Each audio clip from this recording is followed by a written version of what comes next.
So ఇప్పటికీ ఇంచుమించు ఒక 11 సంవత్సరాలు 10 సంవత్సరాలు అయిందండి. 10 సంవత్సరాల నుంచి నేను రాస్తున్నాను. నాకు గుర్తున్నంత వరకు మాత్రం అది నా మొదటి సినిమా అండి. అదే టైం అదే సంవత్సరంలో ఇంచుమించు ఒక 2-3 సినిమాలు కూడా మొదలయ్యాయి. తెలిసి తెలియక అని చెప్పి, ఎంత అందంగా ఉన్నామని చెప్పి, ఇది నా మొదటి అడుగులండి. వీరందరూ నన్ను ప్రోత్సహించి అప్పటి నుంచి నేను బీటెక్ చదువుతున్నప్పటి నుంచి గుర్తున్నంత వరకు ఎంత అందంగా ఉన్నాయనే సినిమాలో సీతారామ శాస్త్రి గారితో పాటు నా మొదటి పేరు చూసుకోవడమే అవకాశం, అదృష్టం దక్కిందండి. అయితే సాయి కిరణ్ గారు, అంటే కొన్ని ఫేమస్ సాంగ్స్ అంటే ఏదైతే హైలైట్ అవుతుందో సినిమాలో 6 పాటలు ఉన్నా కూడా 1 or 2 హిట్ అవుతాయి. ఆ పాటలకి మాత్రమే గుర్తింపు వస్తుంది. దాని వెనకాల ఎవరున్నారు, ఎవరు రాశారు అనే డీటెయిల్స్ అన్ని బయట ప్రపంచానికి తెలిసింది. మిగతావన్నీ కూడా కొంత మరుగున పడుతూ వెనక్కి వెళ్ళిపోయినట్టే. మీరు ఎప్పుడైనా అది ఫేస్ చేయడం జరిగిందా? అంటే మీరు ఆ ఆలోచనతో ఎప్పుడైనా ఉన్నారా? అంటే ఇప్పుడు మీరు చెప్పినట్టండి, సినిమాలో ఒక 6 పాటల్లో ఒక పాట ఖచ్చితంగా మంచి ప్రజాదరణ పొందుతుంది. 6 పాటలు పొందిన సందర్భాలు చాలా ఉన్నాయి. నా వరకు అంటే నాకని కదండి, ప్రతి రచయితకి ఆ పాట సూపర్ హిట్ సాంగ్ అవుతుందా లేకపోతే మరుగున పడిపోతుందా అనేది మా చేతిలో అయితే ఉండదండి. ఒక పాట వచ్చిన తర్వాత దాన్ని మేము 100కి 100% కన్నా ఇంకా ఎంత ఇవ్వగలమా అనే ఆలోచనతో ప్రతి ఒక్కళ్ళు పనిచేస్తూ ఉంటారు. అలా నేను ఫేస్ చేసిన సందర్భాలంటూ ఏం లేవండి.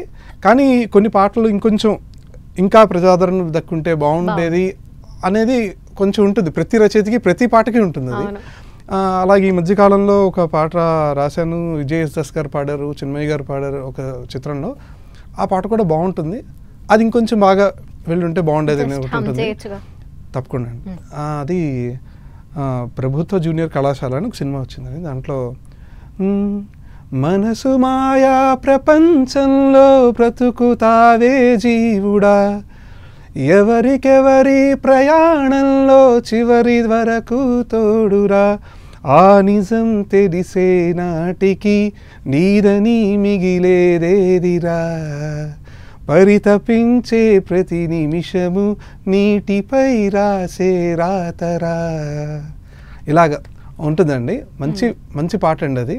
అలా చాలా పాటలు ఉన్నాయండి, ఇదొక పాట. ఓకే. అండ్ కొన్ని పాటలు మాత్రం రాసేటప్పుడే అర్థమవుతుంది ఇది ఖచ్చితంగా సూపర్ హిట్ అయిపోతుంది అని.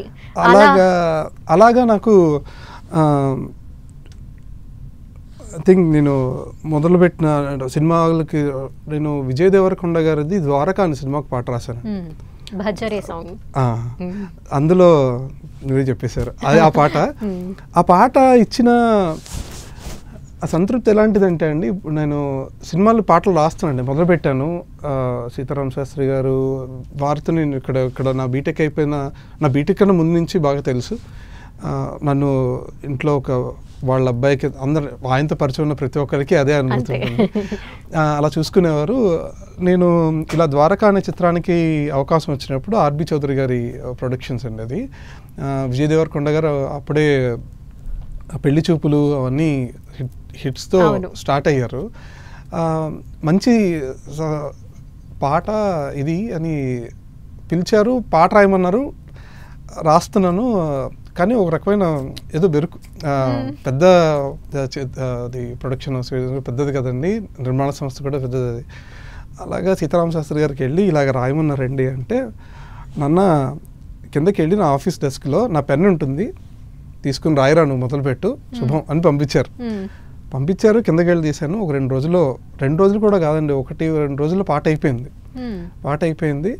ఆ పాటని అదే వెళ్ళి వాళ్ళకి వినిపించానండి. మీరు ఆల్రెడీ ద్వారకాలో భజరే నందగోపాల హరే అని మీరు చెప్పారు కాబట్టి దీని వెనకాల ఉన్న కథ అంతా చెప్తున్నాను. అలాగే మొదలైందండి. ఆ పాట మొత్తం రాశాను, నేను ఒక అక్షరం కూడా మార్చలేదండి. ఏదైతే రాశానో అది వాళ్ళు అలాగే తీసుకున్నారు, అలాగే బయటకు వచ్చింది. చిత్రమ్మ గారు పాడారు.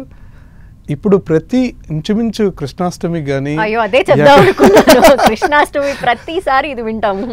అది ఆ పాటకి వచ్చిన ఆదరణ ఇప్పుడు చూసుకుంటే అండి, అది ఖచ్చితంగా ఆ రోజు ముందు పాట నాకు నేను రాయాలని రాసి పెట్టి ఉంటుంది.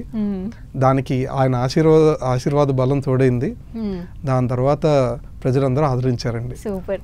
ఒక్కసారి హమ్ చేస్తారా ఆ పాట? తప్పకుండా అండి. చిత్రమ్మ గారు పాడిన తర్వాత నేను పాడితే ఎలా ఉంటుందో నాకు తెలియదు. పర్లేదు, అయినా సరే మేము వింటాం.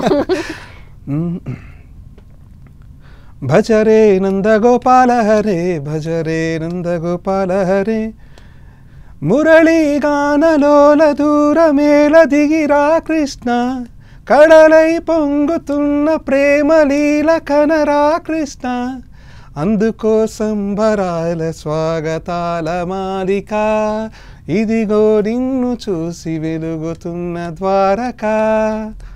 అలాగా పల్లవి ఆ ద్వారకా అనే పదం సినిమా పేరు రావాలి. అండ్ కృష్ణుడికి సంబంధించింది కూడా కాబట్టి అలాగా పూర్తి చేశాను పల్లవి.